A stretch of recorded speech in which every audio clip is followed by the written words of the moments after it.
प्रभु ही निहार निषादु भयं प्रेम बस हृदय विषादु पुलकित जल लोचन बहई बचन से प्रेम लखन सन कहई। जब निषाद राजा ने परमात्मा को घास फूस के बिछौनों पे सोता हुआ देखा तो निषाद राज को बड़ा विषाद हुआ, बड़ा कष्ट हुआ। वो परमात्मा को एकटक देख रहा है कि महलों के मखमली बिस्तरों पे शयन करने वाले, महलों के 56 भोगों का सेवन करने वाले आज घास फूस के बिछौनों पे सो रहे हैं, कंदमूल फल खा रहे हैं। कैकेयी ने कैसा कुटिल किया है, कैकेयी ने कैसा दुख दिया है। और जब लक्ष्मण भैया ने इतनी बात निषाद राज के मुख से सुनी तो लक्ष्मण भैया ने निषाद राज से कहा, निषाद राज, ये जिनको देख रहे हो ना कि घास फूस के बिछौने पे सोए हैं,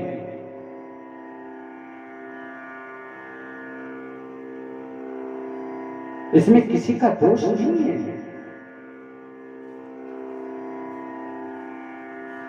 इस धरा पर सभी अपने कर्मों का भोग भोगते हैं प्यारे, इसमें किसी का कोई दोष नहीं। किसी को दोष देना ये महापाप है। लक्ष्मण जी ने निषाद राज से कहा, काहुन को सुख दुख करदाता निज कृत कर्म भोग सब भ्राता।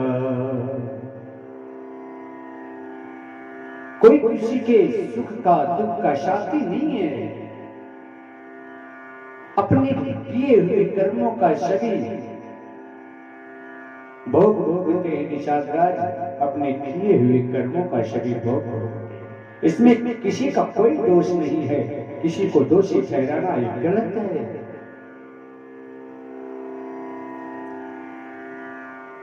तब निषाद राज ने भगवान राम को देखते हुए लक्ष्मण भैया से कहा, लक्ष्मण जी, आप कह रहे हैं किसी का दोष नहीं है।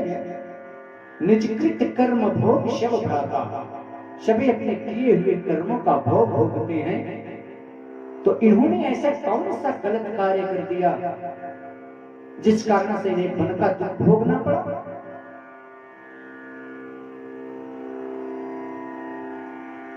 लक्ष्मण जी निषाद राज से कहते हैं, निषाद राज, यहाँ कथा हुई है, कथा कहने वाले लक्ष्मण भैया हैं यहाँ, और कथा को श्रवण करने वाले निषाद राज।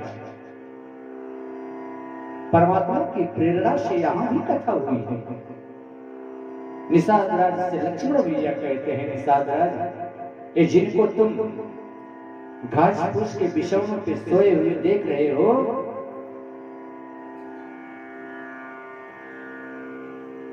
ये वन को किसी कारण से नहीं आए हैं।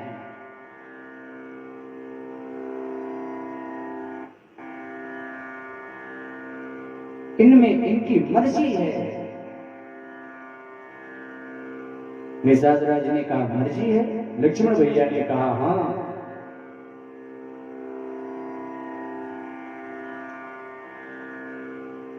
लक्ष्मण भैया ने कहा, नहीं, देवर्षि नारद ने श्राप दिया था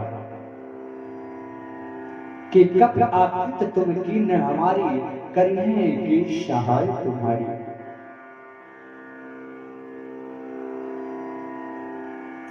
भगवान श्री हरि से नारद जी ने उनका स्वरूप मांगा था स्वयंवर के लिए, और श्री हरि ने उनका स्वरूप बंदर का बना दिया था। स्वयंवर में उनकी हंसी हुई। इससे क्रोधित होकर देवर्षि नारद ने श्री हरि को श्राप दे दिया कि जिस तरह से मैं एक स्त्री के लिए दर दर भटक रहा हूं, उसी तरह से एक दिन तुम स्त्री के लिए बन बन भटकोगे और यही वानर तुम्हारी सहायता करेंगे।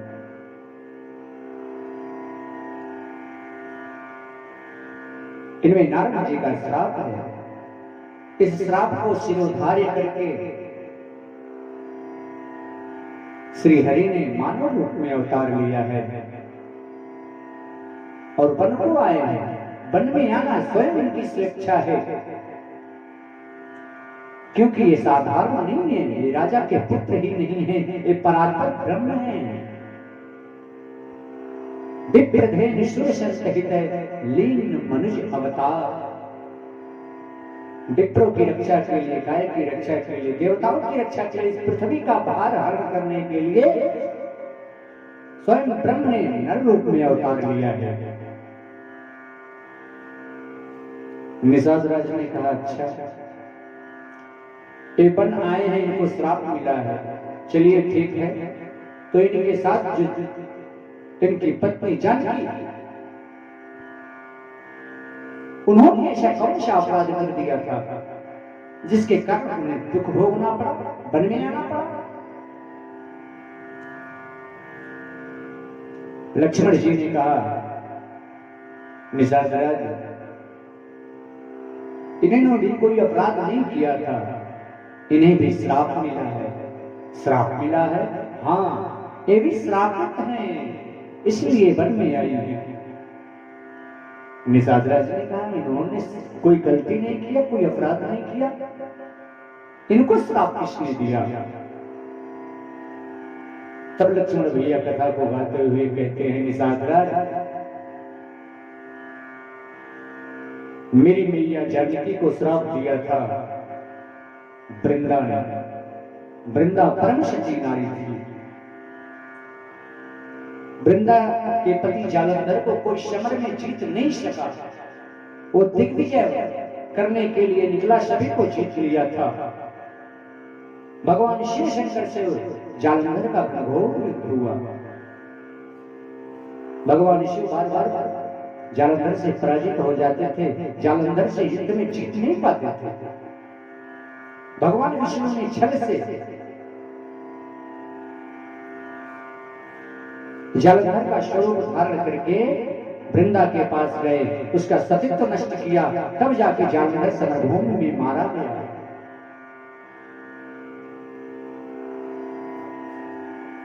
और जब वृंदा को पता चला कि मुझसे छल करने वाला ये कोई और नहीं, छलिया विष्णु है, तो वृंदा ने श्राप दिया। और जैसे ही वृंदा ने श्राप दिया, महामाया लक्ष्मी प्रकट हुई। लक्ष्मी ने श्राप दिया वृंदा को, अरे मूर्ख, मैं तुझे श्राप देती हूं, जड़ हो जा। और जैसे ही लक्ष्मी ने श्राप दिया, जड़ हो जा, वही वृंदा आज इस कलयुग में तुलसी के रूप में प्रकट हुई है। वृंदा रोने लगी। लक्ष्मी के श्राप को सुनकर वृंदा रोने लगी। वृंदा ने कहा, महामाया, तुमने मुझ जैसे निरपराधी को बिना गलती जाने, बिना कोई कसूर जाने मुझे श्राप दे दिया। तुमने अपने पति के कर्तव्यों को नहीं देखा। तुम्हारे पति ने मेरे साथ कितना घिनौना छल किया है। बिना सोचे समझे तुमने मुझे श्राप दे दिया। लेकिन आज सती लक्ष्मी तुम्हें श्राप देती है, आज वृंदा तुम्हें श्राप देती है कि जिस तरह से तुम्हारे पति ने मेरे साथ छल किया है, अगले जन्म में यही मेरा पति रावण बनेगा। और जब सुनसान में तुम छल करके तुम्हारा हरण करके लंका ले जाएगा, जब अपने पति से जुदा होगी तुम, तब तुझे पता चलेगा कि पति का वियोग क्या होता है। लक्ष्मी, जब तुम्हारा हरण करके मेरा पति ले जाएगा ना, तब तुम्हें पता चलेगा कि पति का वियोग क्या होता था। लक्ष्मण भैया कथा करते हुए निषाद राज से कहते हैं, वही लक्ष्मी इस युग में सीता बन के आई है। ये वृंदा का श्राप है, इसीलिए बन में आई है।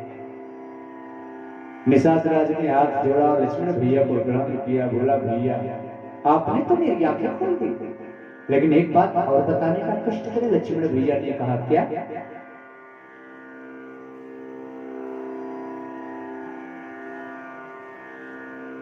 निषाद राज ने कहा, भैया लक्ष्मण, राम जी को श्राप मिला, वन में आए हैं। सीता जी को श्राप मिला, वन में आए हैं, लेकिन तुम किस कारण से वन में आए हो?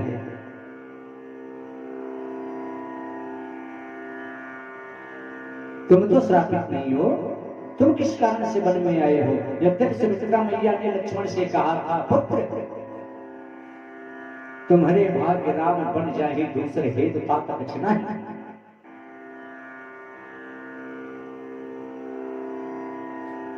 लेकिन लक्ष्मण भैया ने वो बात नहीं बताई।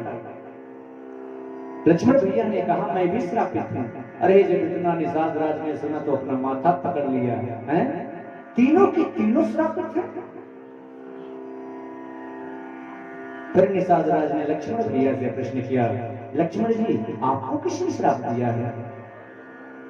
लक्ष्मण जी ने कहा, निषाद राज मैं भी श्रापित हूं। अरे जिस समय महादेव का विवाह हो रहा था, महादेव का विवाह हो रहा था, महादेव कमर में मृगछाला पहने थे और मृगछाला में कोई हुक कोई बटन नहीं होता है। मृगछाला को रोकने के लिए एक शख्स को, एक नाग को बुलाया गया और उस नाग को जब कसा गया कमर में तो उसकी आंखों से दो बूंद आंसू निकले। उसी आंसू, दो बूंद आंसुओं से दो दिव्य कन्याएं प्रकट हुई। तब भूत भावन देवादिदेव महादेव भगवान शिव ने एक का नाम सुलोचना और एक का नाम शून्य रखा।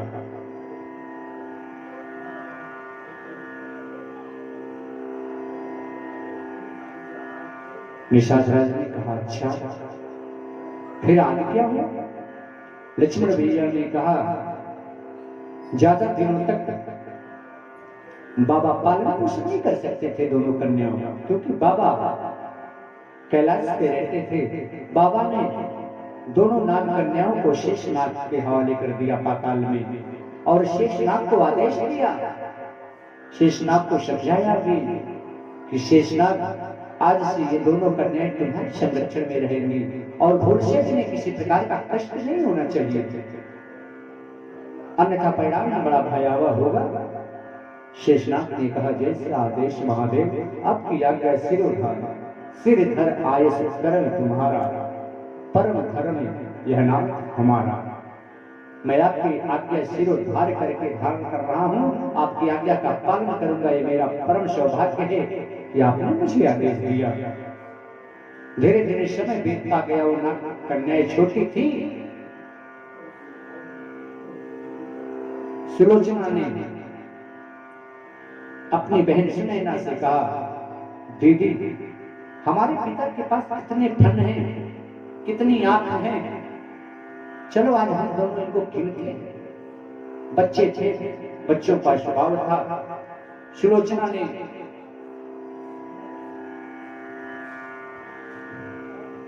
उस नाग का फन गिनना प्रारंभ किया और अनजाने सुलोचना की हाथों की उंगलियां नाग के आंख में लग गई और नाग देवता को बड़ा क्रोध आया। उन्होंने सारा का सारा विश्व सुलोचना के ऊपर छोड़ दिया। सुलोचना मूर्छित हो गई। जब बाबा को पता चला, बाबा महादेव पाताल में प्रकट हुए और उस शेषनाग को श्राप दिया। अरे मूर्ख शेषनाग, जैसा स्वरूप धारण किया है तूने वैसी ही तेरी बुद्धि। मैंने तुझे मना किया था किसी प्रकार का कोई कष्ट नहीं होना चाहिए इन कन्याओं को, लेकिन तूने अपने स्वभाव से अपना परिचय दे ही दिया। अरे आज जितने क्षण तेरे फुफकार मारने से तेरे विष से ये कन्या मूर्छित हुई है, आने वाले समय में इसी के पति के अस्त्रों के द्वारा तुझे मूर्छाएगी युद्ध में, और तू भी उतने ही क्षण मूर्छित रहेगा जितने क्षण ये मूर्छित रही है। बाबा ने श्राप दे दिया नागराज को। लक्ष्मण भैया ने कहा, वही शेषनाग मैं हूं और मेरा अवतार रघुकुल की कीर्ति रूपी कुल में हुआ है, इसलिए हे विशालराज मैं भी श्रापित हूं। ये कथा पीछे से छिप कर केवट सुन रहा था।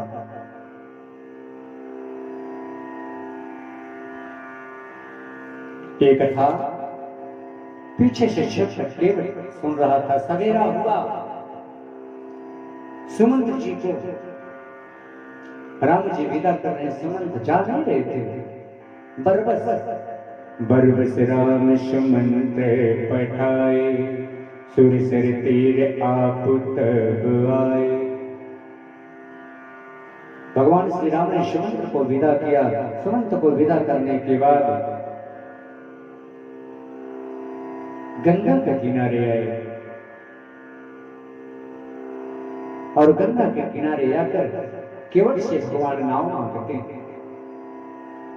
और जब केवट से नाव मांगते हैं, भैया केवट नाव लाओ, हमें उस पार जाना है, केवट ने शाप मना कर दिया। बाबा लिखते हैं, मांगी नाव न केवट आना, कहीं तुम्हारे मरम में जाना। भगवान राम ने नाव मांगा पर केवट लाया नहीं, और उल्टे कहता मैं तुम्हारे मर्म को जानता हूं। वो मर्म कौन सा था? छूट सिला भी नार सुहाई, पाहन ते काट कठिनाई। केवट ने कहा मैं तुम्हारा मर्म जानता हूं, इसलिए मैं नाव नहीं लाऊंगा। भगवान श्री राम ने कहा अजीब व्यक्ति है, मैं नाव मांग रहा हूं और ये नाव ला नहीं रहा। कहता मैं तुम्हारा मर्म जानता हूं। यद्यपि भगवान ने जो चरित्र रचा था उसका मर्म स्वयं उनके परछाई के स्वरूप रहने वाले भगवान लक्ष्मण नहीं जान पाए। लिखा है लक्ष्मण हूं यह मर्म न जाना, अब केवट कहे मर्म मैं जाना। मैं ये जानती भगवान के मर्म को नहीं जानती, लेकिन ये कल का आया केवट कह रहा है मैं आपको मर्म को जानता हूं। केवट आया भगवान के सामने हाथ जोड़ के बैठ गया। भगवान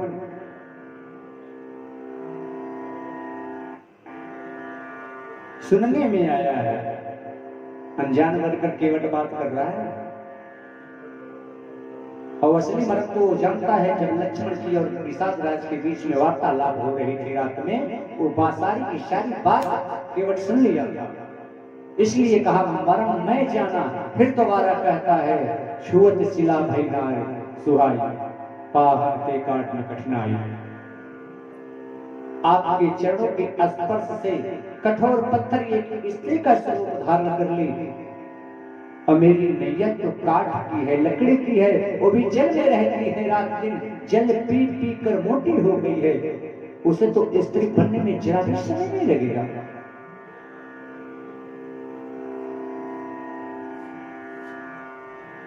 जो मेरे परिवार का पालन पोषण करने वाले नाव है तो स्त्री बन जाएगी, और जब स्त्री बन जाएगी तो मेरे घर वाले मेरे ऊपर विश्वास नहीं करेंगे। वो तो यही समझेगी कि नाव बेचकर दूसरी स्त्री से विवाह कर लिया।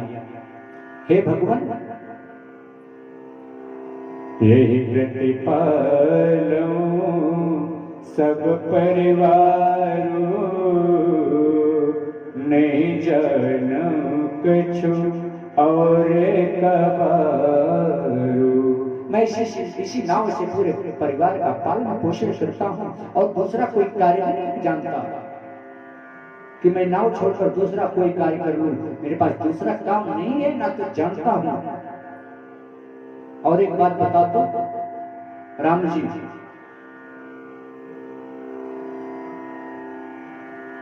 मैं बिना आपके चरण धोए आपको नाव में नहीं बिठाऊंगा। साफ साफ कह दे रहा हूं, आप कान खोलकर सुन लीजिए। बिना चरण धोए मैं आपको नाव में नहीं बिठाऊंगा, ये मेरा वादा है।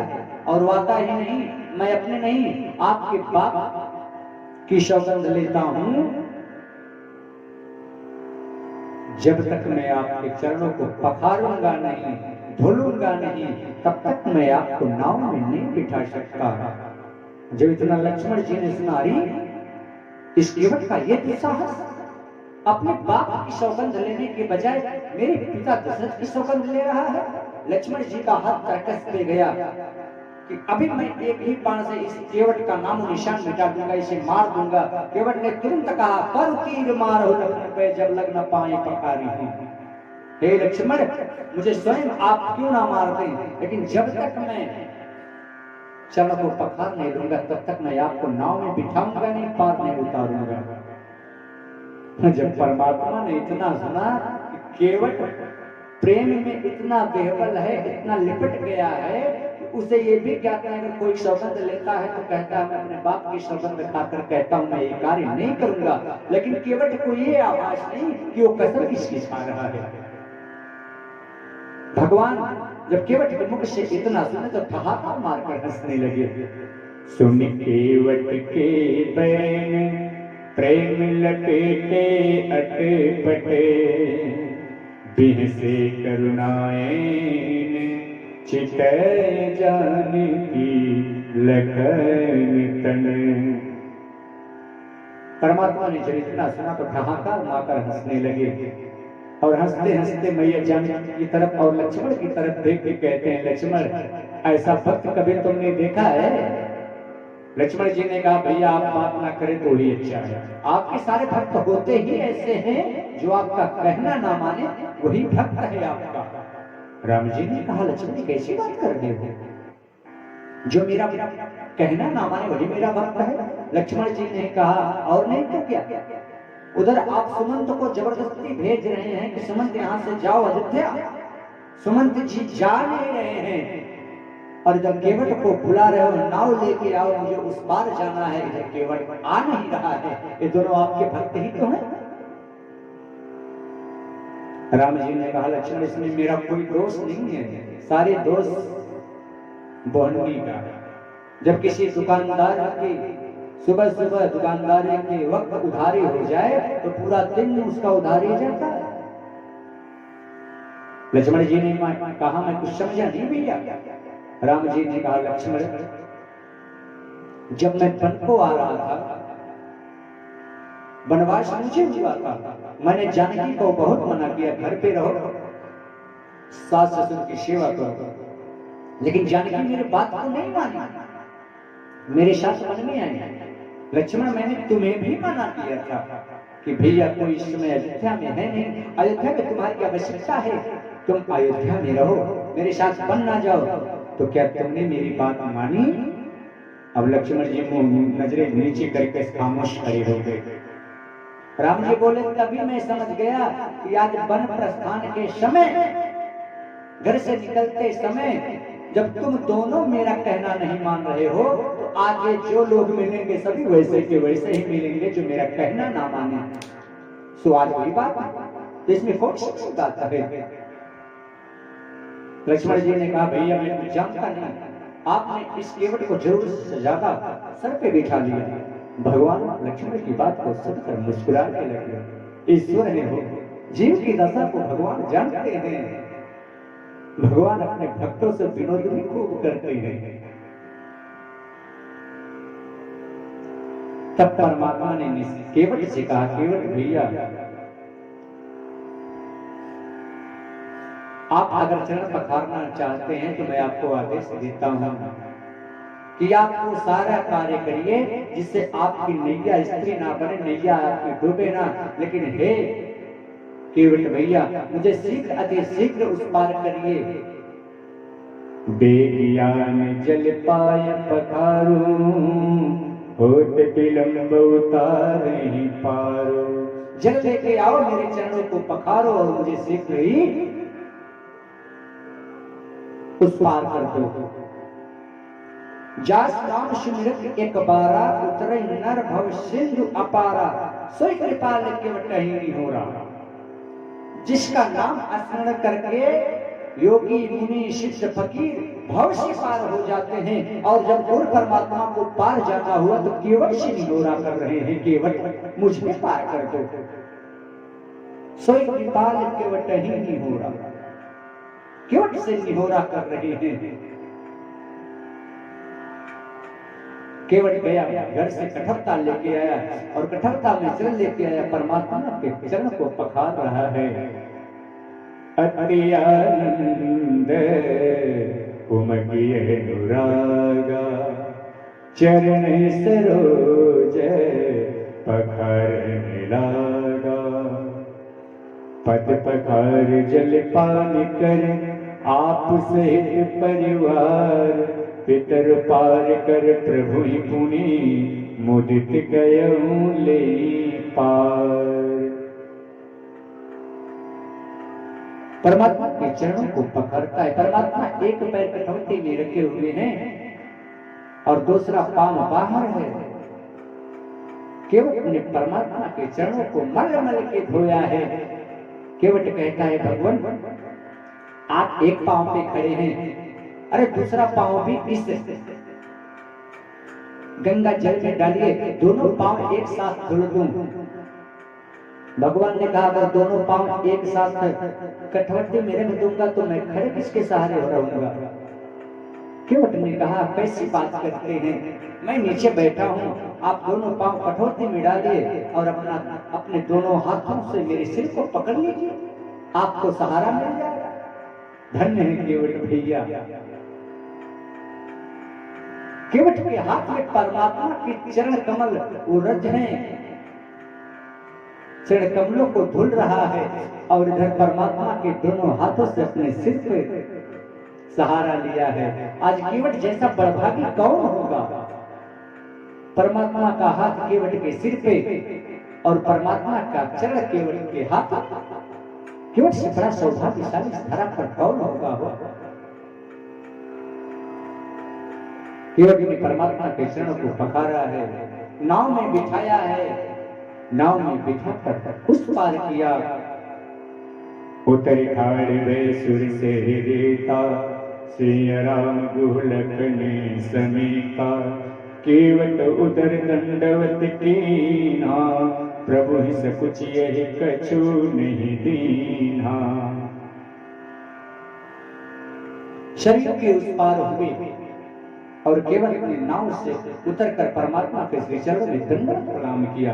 जब प्रणाम किया तो परमात्मा अपने मन में सकुचाने लगे कि मेरे पास उतराई देने के लिए कुछ है, मैं केवट को क्या दूंगा। इतने में मेरी मैया जानकी यही केसिय जान निहारी मणि मुदरी मन मुदित उतारी। राम जी के अंदर, राम जी के हृदय में जो बात उठ रही थी वो मैया जानकी जान गई और मैया जानकी ने धीरे से अपने अंगुली से मुद्री निकाली और वो मुद्री परमात्मा के हाथ में दे दिया धीरे से कि आप किसी केवट को उतराई दे दीजिए। और जब भगवान केवट को उतराई देने लगे तो केवट भगवान के चरणों को पकड़ लिया, रोने लगा, कहने लगा नाथ आज मैंने क्या नहीं पा लिया।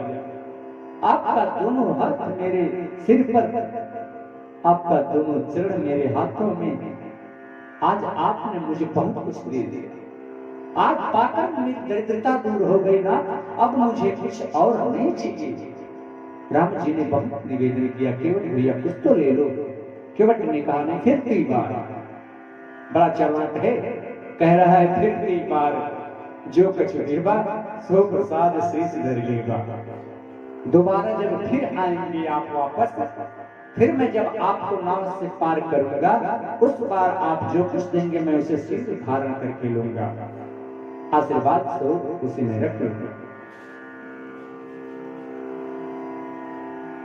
परमात्मा ने वचन दिया केवट को, ठीक है भैया अगली बार जब हम इधर से आएंगे 14 वर्षों के उपरांत तब मैं आपको आपकी मजूरी दे दूंगा और आप उस घर के लिए चले जाओ। क्योट का प्रसंग बड़ा अद्भुत है। रामचरितमानस में ऐसा भक्ति कोई नहीं हुआ, ऐसा भक्त हुआ कि जो अपने तन की सुध भूल गया।